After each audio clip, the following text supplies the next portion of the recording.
Hello, we're live and on Friday. Well, I guess I don't need to tell you it's Friday. You know it's Friday. Anyway, I'm Phil Jelks, and I'm here with my buddy from across the ocean, Bernard Keevy. We're going to share some different ideas today for small to medium-sized business owners, and I'm quite excited about it. It's kind of around the marketing side of things. So, good morning, Bernard.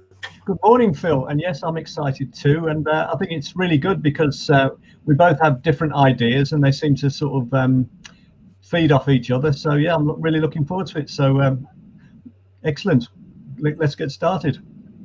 I'm going to let him see who was just speaking. So this is my bunny. I've been drinking too much, and it's only in the morning here. It's not wine time here.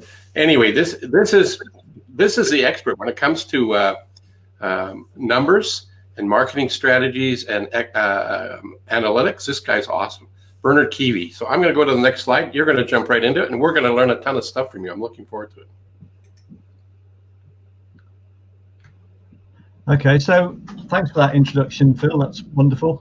So what we're going to talk about today is, I would say this is probably the most important thing to get right for a business owner, and it's your market dominating proposition or market dominating position. And if you don't get this right, it becomes really difficult to market your business because there's nothing to market. So it's based on two things. It's based on who are your ideal customers, and then what is it about your business that means that your ideal customers would choose you above someone else. So the starting point is we need to know who are our ideal customers. And there's two words there that I think are worth defining. One's demographics. So demographics are things like, where do they live? What sort of jobs they do? What sort of income have they got? What sort of age are they? Are they single? Are they married? Are they family? What sort of car do they drive? All those sort of things. But also the psychographics. Now, the psychographics is basically how do they think? So, in other words, what are the main issues, problems, or concerns that they've got on their mind that you can solve for them? And if we can identify both of those two things in our ideal customer, then we've got something that we can actually hang our business on. So we can solve those issues for our ideal customers. We can position ourselves as experts or specialists, and we can give them reasons then why they need to use us rather than use all the other people out there who maybe are perceived as more generalists or jack of all trades or specializing in different areas. So we need to know what our ideal customers are thinking so that we can position our business in order to give them what they're looking for and solve the issues they've got on their mind.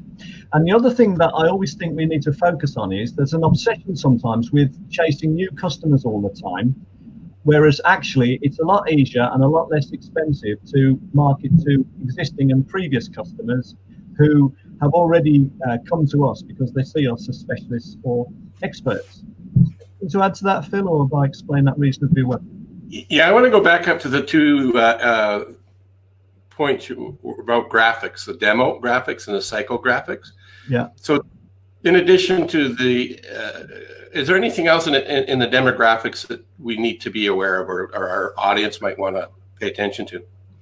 Well, I think the main things are, so if you're talking about business people, if we're dealing with business owners, I mean, what sort of business is it? What sector, what size? I mean, are they below $1 million, above $1 million, $1 million to 5 million? How many employees have they got? Have they got things like marketing departments and finance departments in place? These are all that's all sort of hard data, if you like, and it's, if you're dealing with B2B, then it's the hard data for the business, and if you're dealing B2C, then it's the hard data for the consumer. And obviously, if you're dealing with businesses, then there's the hard data about the business, but there's also the hard data about the business owner, who would then be the decision maker. So all of that would fit into demographics, really. So is it really who their ideal target audience is? From our point of view? Yeah. Yeah, well, what we're really saying is we need to identify who it is that we want to deal with ideally and position ourselves as being specialists or experts too. And so we need to identify who those people are, which is the demographics, and then we need to understand how they're thinking, what the conversation going on in their heads is, what the issues or problems or concerns are that they're looking for a solution for. because once we understand them, so we identify them, then we understand how they're thinking, then we can position our business in such a way that we can solve their issues, problems, concerns for them, and actually, give them what they're looking for, if you like. And generally, there's three things that I've been told over my life not to talk about. Yeah. I'm going to talk about them, though. I'm going to ask you a question. Okay. Does religion, politics come into play under demographics, as well as, I think you said sex, but gender? Well, it could do. Yeah. But generally, it would be sound advice to sort of steer clear of those areas. I think you could. I mean, you could easily position a business where you aim to just deal with certain types of religion, certain types of political views, but you need to be very careful if you go in that route. Yeah, I agree. So one of the things I'm going to get you off the hook with, depending on, I met somebody who's from Brussels, and she's a wonderful lady, and her specialty is PR writing, and how she helps her clients is by writing copy. And one of her clients specifically is for the African culture, because their hair is different than Caucasians, right? So that's her specialty. So in that case, the demographics was that particular audience. Yeah, no, that's fair enough. Yeah, I mean, all I'm saying is, for a whole host of obvious reasons, you just need to be careful in those areas. But yeah, it is legitimate. It's just there are. The key is understanding. Oh, sorry, I'm walking all over you. The key, though, I think we both agree, is to identify who your ideal target audience is and be sensitive to your community. Absolutely. And the more you can get inside their heads in terms of how they're thinking and what they're, what it is they're looking for, then the more successful you'll be, because people like to deal with a specialist or an expert. So the more you can understand your market and your ideal customer, the better, really. And actually, it's the perception of whether you're the expert or not. And we see that, and this, I'm going to go on a bit of a tangent, Bernard, I hope that's okay. But we'll see in the search engine space, those who have bigger dollars can position themselves with a more preeminent spot in the search engines, and people perceive that they're the best. It's not necessarily true. Anyway, that's another topic. It's not another topic. It's a very interesting topic, Phil, because actually, I'll be coming on to that later. I've got an example of exactly what you're saying, sort of, in an oblique way, but it's an example of exactly what you're saying. So we can move on. Yeah, I look forward to that. I want to hang out with psychographics, and I'm going to address this because one of the things that I provide my customers, my clients, is a way to build rapport and understanding the psychographics. So there are assessment tools out there that you can tap into understanding the behavioral styles and the preferences of people. So the golden rule, what I was taught as a young guy, was treat others like how you'd like to be treated. However, in our marketing and in our sales processes, if we were to do that, we're at risk as high as 75% of the time of not connecting with the people and not getting the opportunity, not serving them, not getting a client, and going, whoo, what the heck happened? And what's happened was you've spoken as the golden rule. What I want you to do, though, is to develop the ability to communicate by the platinum rule. And I'll quickly explain what that is. The platinum rule is do unto others how they prefer to be done unto. In other words, you mirror them. Not to be manipulative, to be totally sincere about this. But if they're fast talking and guarded, they have a certain way they like to communicate, both orally and written. And if they're analytical and slower thinking and very thoughtful what they do, you need to slow down to keep up with them. It's a really important thing. Let's make that a topic that we talk about over the next several weeks, that we talk about that in a deeper way. I'm glad you brought this up under the NDP.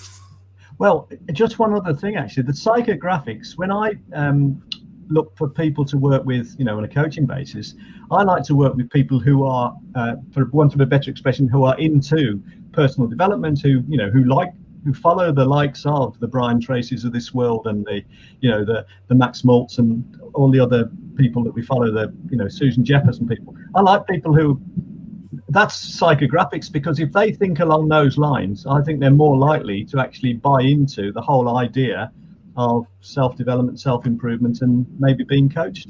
So yeah, absolutely. Yeah. Yeah, no, I think there's a lot of nuggets in this, and we could talk about this one slide for the whole duration, but we're not going to do that. No, we could, but yeah, probably wise to move on.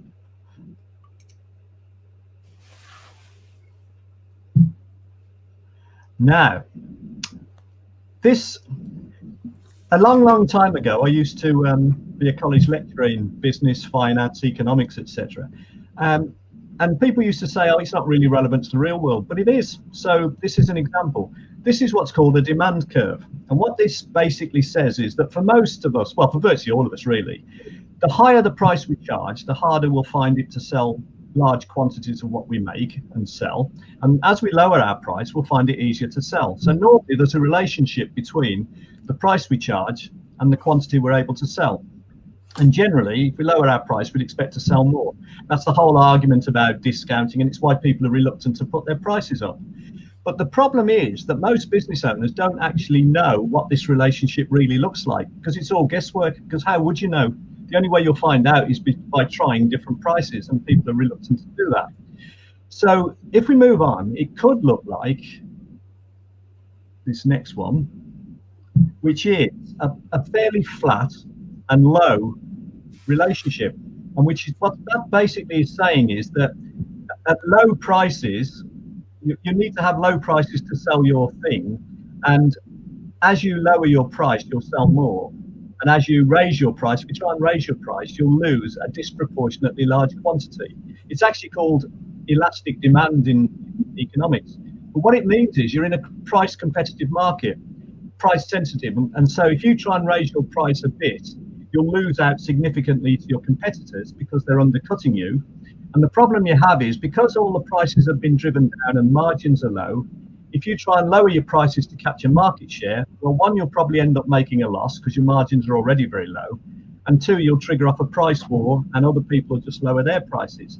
And basically, it's a vicious circle. You can't really escape from that position of making low profits and not being able to put your prices up unless you're able to do the next thing, which is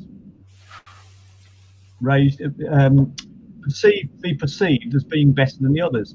And this is what happens when you're perceived as being better than the others. Then your demand line or your demand curve is like the red one instead of the green one. It's steeper and it's higher, which means you can charge higher prices and you can even put your prices up. And so let's say you put your prices up 10%, you might only lose, say, 6 or 7% market share rather than 11 or 12, which basically means you can put your prices up and even make more profit by selling less. And that's called inelastic demand. And that's what happens when you can make yourself be perceived as better and different than the others out there. But you can only do that if you know who your ideal customer is, and then if you can position yourself as giving your ideal customer what it is they're looking for better than the others are doing. So you have to be perceived as a specialist or an expert in order to be perceived as better, in order to be able to do what we've just seen in terms of the demand for your product. Does that make sense? Yeah, it totally does. Absolutely does. And which really, going back to the demographics and psychographics, see, it really represents how important that is. And working with clients, and I'm sure you get the same experience, there's a lot of heavy lifting and groaning when we look at what's your market dominating position. Many don't know that, and they're competing on price and getting frustrated and not communicating properly, and because they haven't really identified who their target audience is. They feel that they need to sell everybody everything they have. They don't want to miss out on anything, and as a result of that, they end up. I've had not that I've worked with, but businesses I've attempted to work with that weren't open to doing what we're talking about. Like you said earlier, they need to be open to self-development and business development. If they're not, nobody can help them, and they're out of business. Mm-hmm. And they just had made a few small changes along the way, they'd still be with us. Yeah.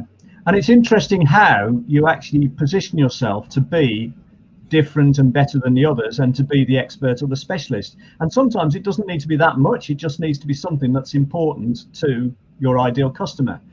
So, I mean, it could be that you are better quality than the others and you'd have to specify exactly how. So one technique that works there is, you know, the 3 columns where you have ticks against various things going down the side.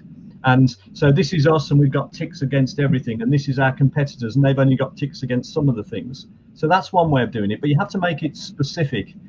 You might be able to trade on the fact that you offer more convenience, you offer quicker service, quicker turnaround. Next day delivery is a big one at the moment. Education and training. So many of the software providers now, they provide extra education and training to help you use their products. Technical support, things, we're safer, we're more secure, we've got better safety standards than the others. A really powerful one for many businesses is how powerful is your risk reversal guarantee, because I did a webinar recently and there's about 7 or 8 levels of risk reversal guarantee that you can go for. And the higher the level, the more powerful you make your guarantee, the less risk there is with people dealing with you and the more likely they are to come to you. And as they do, that helps you build up your market dominating position, because as you get more market share, you can then reinvest that back into innovating and develop your business. Obviously pricing strategies and being able to offer extra products or services, any of those things can help in terms of developing a market dominating position. And so I've probably missed a few as well, if you got any to add, Phil. Well, I was thinking of pricing strategies. Would you lump bundling into that as well? Because we haven't specifically said that here. I know we've talked about it on a previous call. I would. Now, I should have, it's a shame I've moved on from the demand line. You know, when I covered the demand line and it showed that at high prices you can only sell a certain amount and at lower prices you can sell more. Yeah, that's it. Maybe go back to the previous one or the one before that where it's just on its own. One. Yeah. Go back to that one now. Right, now on this one here, what happens is there's a market price. So the lower the price, the more you sell. So what it means is that whatever the price is that you're charging and you're selling a certain quantity, there are people that you're selling your product to who would have bought from you at a higher price. It's just there would have been fewer of them doing it. Does that make sense? Yeah, so totally. What that means, so this is a guarantee, if you like, that you can charge a higher average price. Everyone can, because all you need to do is segment your customers and work out the ones that would have bought from you at a higher price. And then what you can do is you can offer them different packages. So you can have a gold, silver, bronze. You can bundle in extra value for different segments of your customer base. And that's the overall effect of meaning that you're charging higher average prices because you've got different pricing packages. And it works because there are a whole load of people who are buying the current thing from you at the current market price, who, if you'd have charged more, they would have still bought from you. It's just that there would be less people buying from you because some of the ones who came in at the lower price, wouldn't have come in at that price. Does that make sense? Yeah, totally. There's a whole bunch of examples that are racing through my head, but I'm going to pick on the auto industry, and I'm going to pick on Toyota just because. Okay. So Toyota has a variety of different cars and price points to do a variety of different things, but they also have an up-level product called Lexus, owned by the same company. And the pricing on a Lexus is much higher than the equivalent style and size of car as a Toyota. Yeah. And so the Lexus model would be in the high price, probably not sell as many units as they would the equivalent style car in the Toyota family. That's kind of what you're talking about, isn't it? One of the examples. Yeah, that's an example. There's actually a technical term for this. It's called consumer surplus, because what it's basically saying is if I would have gone out and paid, say, $10,000 for a particular car, and yet because they need to sell so many, they're only actually charging $7,000 to be able to sell it, then basically I'm getting a car for $7,000 that I would have been willing to pay $10,000 for. So I'm making $3,000 extra, and that's called consumer surplus. And the thing is, if that company knew that that was my position, they could come up with a proposition to me that says, look, if you paid us the extra 3,000, we'll bundle in $5,000 or $6,000 worth of extra value, which you'll get, and I'd happily pay the extra money, but it won't cost them, it won't cost them anything like that to throw in that extra value. So that's why it works, and it works every time if you can segment your customer base. Segmenting is really critical, yeah, because what's the point of sending out a marketing piece, education piece to somebody who is accustomed to be a higher price investor, right? They would shop at Harrods versus what's the other store in England? John Marks and Spencer's. Marks and Spencer's, yeah. Right. So two different clients, right? Yeah. Same sort of thing. Yeah. We could have a whole session just on this. Well, it gets even more interesting, doesn't it? Because if we wind back to where we started, we talked about your ideal customer, but actually, and you position yourself as a specialist or an expert.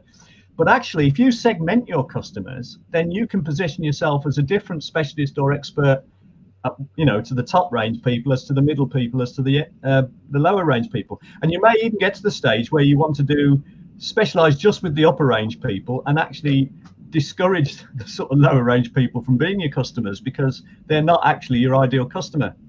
So although you know what I mean, as you segment them, you narrow down even further who your ideal customers are.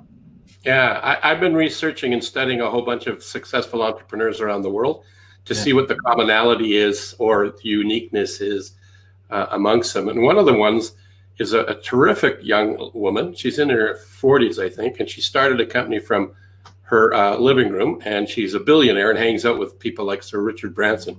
Yeah. And her name is Sarah Blakely. And what she has done is created a product for women, created by women instead of the way they were manufactured before. So it's undergarments.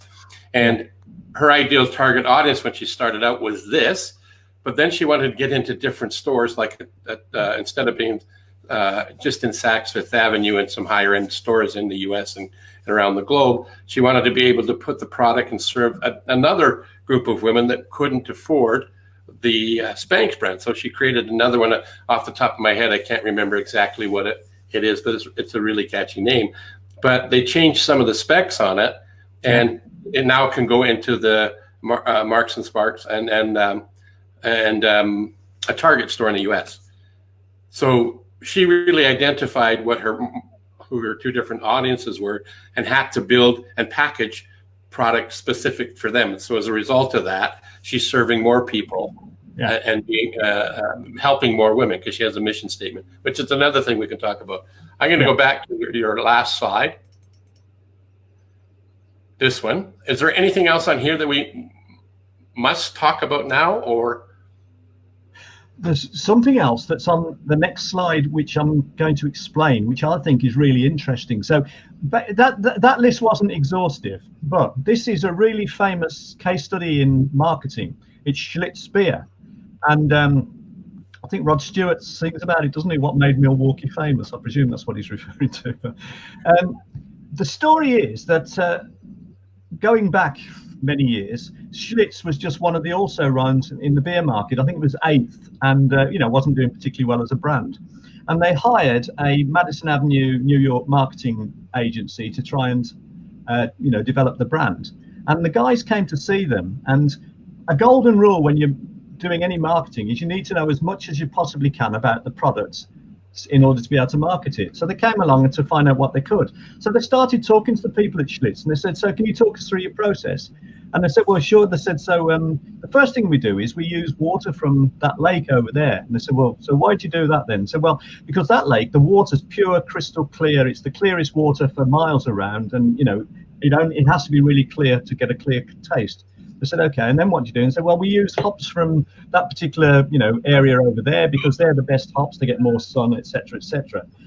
And then we put them into these steel vats. So tell us about the steel vats. Well, the steel vats have to be really polished and clean and sparkling because otherwise, you taint the beer. So everything's pure and crystal clean. And this went on for ages. And then they said, well, so do you say any of that in your marketing? And they said, well, no, really, we don't. They said, well, why not? I said, well, because everyone does it exactly the same way. All the competitors do it that way.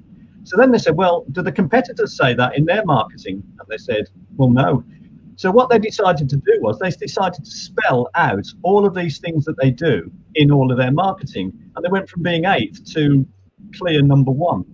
And the lesson to be learned is that actually just explaining what you do better than the others explain it could be enough to give you the market dominating position, even if there's nothing that is actually different about you compared to the others.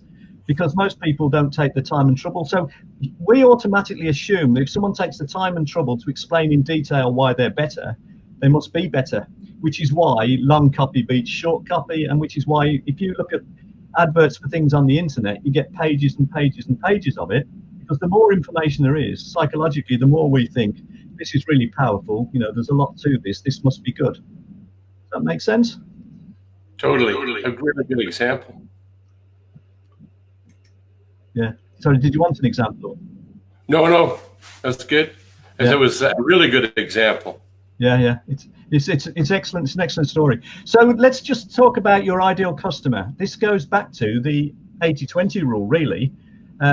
So your ideal customer, 20% of your customers will give you 80% of your revenue, 80% of your profits. 80% of your customers will give you 20% of your revenue and profits. And obviously 20%, the bottom 20% of your customers probably cause you 80% of your problems. So going back to that lady you mentioned, the successful entrepreneur, the whole idea is that if you focus more and more and more on the 20% of your ideal customer base and less and less and less on the other 80%, that enables you again to be able to become more of a specialist, more of an expert, and have more and more of a market dominating position. And that's basically the way it works and the way the 80-20 rule works. Does that make sense? Does to me. The 80-20 rule, Pareto principle, came from an Italian. We talked about him previously on a different live stream. You can go back into the archives on Facebook or on your YouTube channel and watch that. It's applicable everywhere. You can even look at your closet, and you find that probably 20% of the clothes you wear, out of 80%, out of all of that you have, is the rest you don't wear. Exactly. Now, if you live in where the temperatures change because of the seasons, that 80-20 might shift a little bit, but you find that the 80-20 rule still applies. Yeah, absolutely. Yeah. Okay, and I think I might have one more slide, is there? You do. I do. As soon as I find my buttons again. There we go. There's a brilliant book out there, by the way, by someone called Richard Koch, K-O-C-H, called The 80-20 Principle. And it's amazing. What I learned from that is everyone knows about the 80-20 principle, but I didn't fully understand how the 80-20 principle works. He explains how it works, and that's really interesting. Now, this treads on what you're going to be covering a bit, Phil. So I'm only put this in just to sort of as a link, if you like, but just to make the point that you can't do anything in terms of following what we call the conversion equation, which I think you're going to cover, unless you have an ideal customer. Because unless you have an ideal customer, you can't have a headline that grabs their attention, because you don't know what their problems or concerns are. And if you can't have the headline that grabs their attention, then you can't promise them a solution, engage with them, and therefore you can't explain how your solution works, and you can't really have an offer that appeals to them. So you need to know your market dominating position and your ideal customer in order to be able to follow this conversion equation, which I think you're going to talk about as well later, aren't you? So I might leave you to cover that. Well, thank you. I appreciate you giving me the opportunity to share some of your wisdom, our wisdom, because we talk about the same things. Yeah. What we find, though, is by us two hanging out together and sharing this, is that it's feedback we've had is more people find more value in it than just one of us speaking. Yeah. And if you've ever done one of these, ladies and gentlemen, by yourself, it's way more fun when you have somebody else to do it instead of just being a voice on a video. So moving right along, just to let you know who I am, as soon as I find my buttons again. I changed my screen here. Hang on. There we go. So this is me, and I'm going to talk about the buyer's journey. And this is something that many 80% of businesses don't really understand. Here, the Pareto principle kicked in, right? So Bernard and I can help you understand what, if this resonates with you and you want a hand, you can reach out to us and we'll certainly help you with this. We'll help you understand the significance of this. So the conversion equation starts off with what we call the marketing formula. You need to interrupt, engage, educate, and offer. And the interrupt is your headline, and the engage is your subheadline.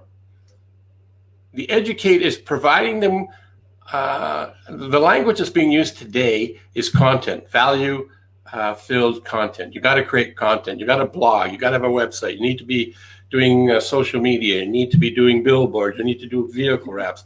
All of that stuff is educational based information. It's non-salesy, but it's education. So people want to learn about what you do. So that basically all of us have this voice in our head, and it has a conversation around a problem we're facing or something we're trying to resolve, and we can't seem to sort it out. So the education part speaks to that, but we won't speak to that until we've interrupted them with an impactful headline. And then the last but not least is then what is the offer? And that could be anything from you talked about a checklist, or a buyer's checklist with a list of things to look for when you're considering XYZ company, a chiropractor, a dentist, a hair salon, a car dealership, a business coach even. So here's the buyer's journey. And what's interesting about this buyer's journey, what we're going to share today, is basically people are looking for information, just as I mentioned before. And there's future buyers, there's soon-to-be buyers, and then there's now buyers. And the now buyers are a very small percentage. At the high end, maybe 5%, would you say, Bernard? And yeah, well, I mean, the figure I've seen is 1 to 3%, but probably 5 is the high. Yeah, probably at the high end. Or less, right? And it varies for different industries, doesn't it? Absolutely. And what's an example of what would define a now buyer? Well, a now buyer to me is what I would call a hot lead. So there's a misconception that when they become a now buyer, that still doesn't mean they've become customers. You've still got to take them through your sales funnel, haven't you? Absolutely. Yeah. But they're further along the journey, and they're ready to buy something. So Brian Tracy is somebody who I follow, and I know you do, and I work with a lot of his content. I remember him telling us this: a now buyer would be somebody who has a hair on fire and you sell a fire extinguisher. They're going to buy it right away. Yeah. Right. That's a now buyer. Yeah. A soon-to-be buyer is somebody who's collected some information and they're starting to narrow it down into maybe their top 3, and they recognize that they're going to put in a new patio or take a trip. Maybe not a trip so much today, but those kind of things, right? Yeah. But there's also 2 types of buyers, and there's 2 types of bits of education. So a tactical marketing would be, well, Bernard, what do you say tactical marketing is? Well, basically, tactical marketing is what's called an incentive offer, a buy now, get one free type of offer, aimed at now buyers. And for certain types of things, you're more likely to have now buyers, as you've said on your slide there. But for the sort of professional services we offer, that's less the case, isn't it? Sorry, go on. Yeah. So no, that's all right. No, it is less the case for professional services like a dentist, an accountant, those sort of things. Yeah. But if you're looking for pizza or a restaurant to go to, that's more tactical, right? So there's different strategies for the tactical side of marketing. Yeah. And as it says here, future buyers, soon-to-be buyers, again, now buyers, and below that, we're looking at tries to jump the prospect instantly from point A to point Z. Yeah. I'm speaking our language instead of the American Z. So for our American audience, A to Z. Only works in emergency situations or impulse purchases. An impulse purchase would be when you're at the grocery store or any market retail store that you hang out with. They right in the cash. Many of them are winding you through like a cows through a cow gate through a variety of different products, hoping that you'll do an impulse buy while you're waiting and you've got the stuff you went for. They're hoping you'll buy the chocolate bar, the peanuts, or the extra, whatever being on offer at that time.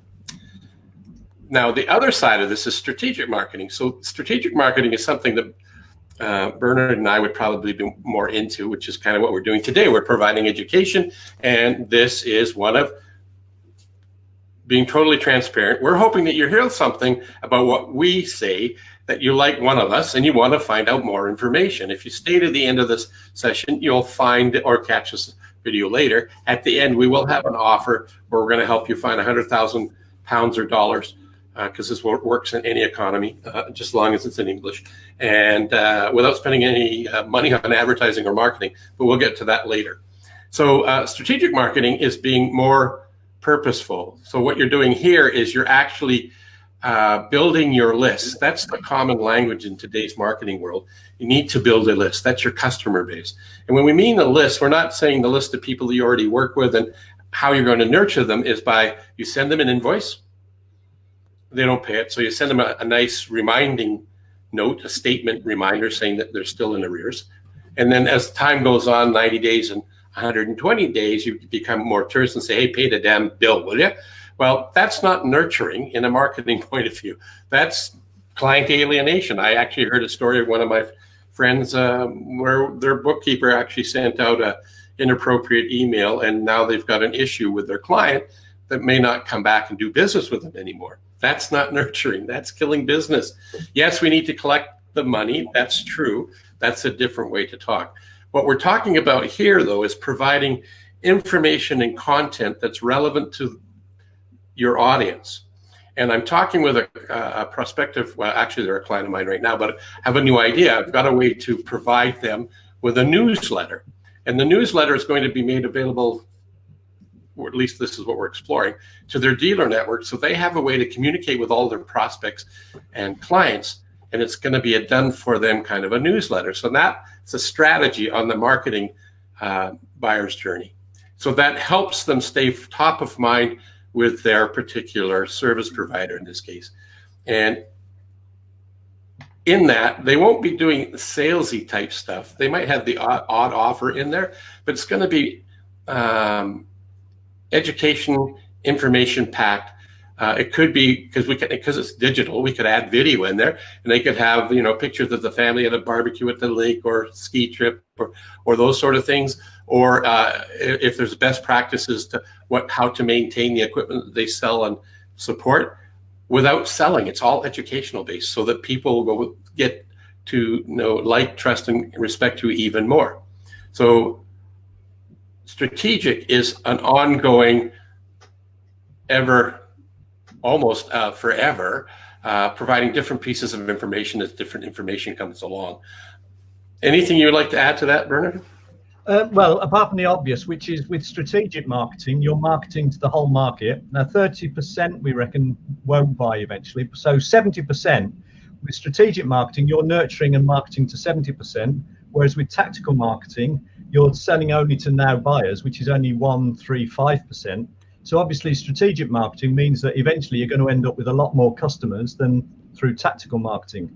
But, you know, as we both know, most businesses seem to go for tactical marketing and don't really realize the importance of the buyer's journey and strategic marketing. I think that's fair to say, isn't it, Phil? Yeah, absolutely. You know what went through my head as we're talking here? I don't know if it's happened in your experience in England with prospects that you and clients that you've worked with, but people say that radio doesn't work or TV doesn't work, and those are tactics. And I would say BS, they damn well do work. Yeah. But you need to go back to what you talked about earlier. Who's your ideal audience? What is the problem that they're facing that they don't want? And what's the solution they're looking for that they can't find? That's what the tactical message has got to say.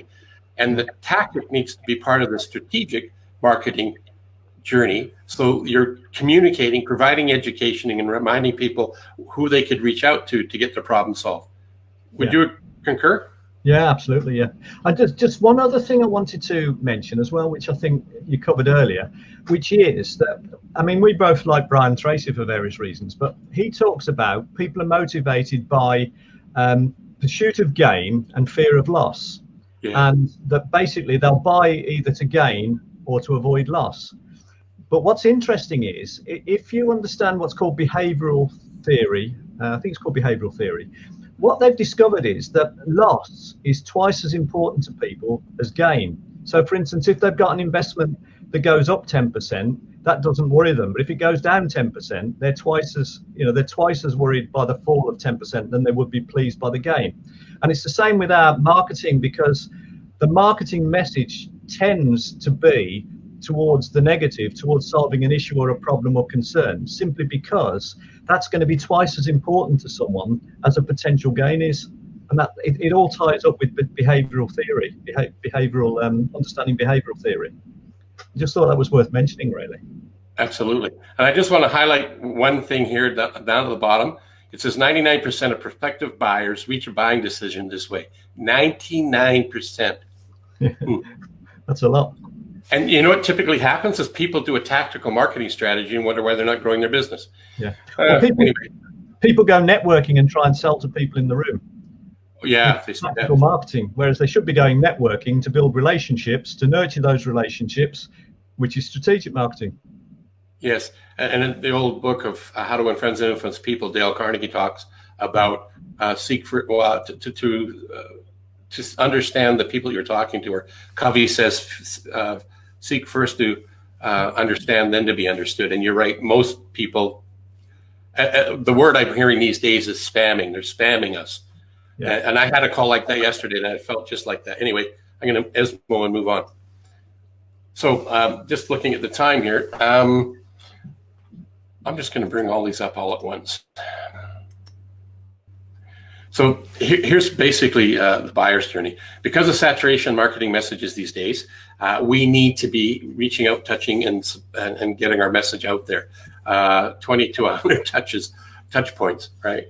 And the following conversion equation that we're talking about here, 5 to 12 points of contact. And most businesses don't follow up. We've already kind of touched base on that. And it's in the follow-up where the opportunities are. People don't buy, as you saw in the buyer's journey. 99% buy with a strategic information gathering process. They want to know, like, and trust you, and believe that you're the people that could solve their problem. That really sums it up, I think. Don't you, Bernard? No, absolutely, yeah. And people do their research these days, and they probably won't buy until they've done their research on the internet, etc. as well. So one of the things I did promise that to anybody who's listening that wants to get in on this, now you do have to apply, because if you're too small of a business, we cannot get you $100,000 of hidden potential out of your business. But if you're a business that's where would you say the threshold would be? Well, I would say probably for 100,000, we're probably looking at 500,000 revenue upwards. Yeah, that's what I was thinking too. But we can find 10 to 50,000 for businesses much smaller than that. We'll find significant numbers of thousands of dollars for virtually any size business, won't we? Yeah, absolutely. Good point. So we have a tool. It's called Profit Accelerator. Both Bernard and I are certified to walk you through it. It's normally in around the $500 to $700, depending on whether you're talking pounds or dollars. And who's doing it, whether it's Bernard and I, because I don't do euros or pounds. I just do Canadian and U.S. funds, usually U.S. funds. And this we're going to do for anybody who is interested over the next couple of weeks, probably to the end of the month, I guess. Right, Bernard? I'm looking over there because I can see Bernard. Sorry about that, guys. So basically, we're able to help you find $100,000 of hidden potential in your business without spending a penny on marketing and advertising. If that appeals to you, or if you know somebody who would be interested in going through a Profit Accelerator assessment, you can message me in Facebook, or our contact information is coming up. So this is the Business Cafe. There's my buddy Bernard. His information is there, his website and his email address, and mine is below him. By the way, I don't have a tie on today. I've actually started to throw the ties out. I like the Bernard look, tieless, so that's what I'm doing. I'm following my buddy. Well, I quite like you in the tie. I think you look very smart in the tie, Phil. Well, and so without the tie, I'm not so smart. No, I didn't say that. I know it's Friday. Yeah. Anyway, that's all I've got. What have you got? Anything else? No, I think that was, I really enjoyed your session. Very interesting. So I think what I talked about and what you talked about, they fit together really well, don't they? Because They dovetail, absolutely. yeah, if you know who your ideal customer is and you can position yourself as a specialist or an expert, then you can strategically market to them rather than just trying to sell whatever you can to whoever's moving and likely to be a prospect, which is what tactical marketing is really. I have one more thought about the 80-20 rule. Yeah. What we do know about advertising and marketing, that 80% of it doesn't work. So what you want to do is make sure the 20% that you're using does work, so it gains you 80% of the marketplace, so you don't have to be the end all to everybody. Yeah. And on that note, hey, you're going to be drinking wine, and I'm going to have brunch. Correct. All right. Thanks, Bernard. And thank you, Phil, and enjoyed that. Well done. Thank you. See you guys later. Cheers. So.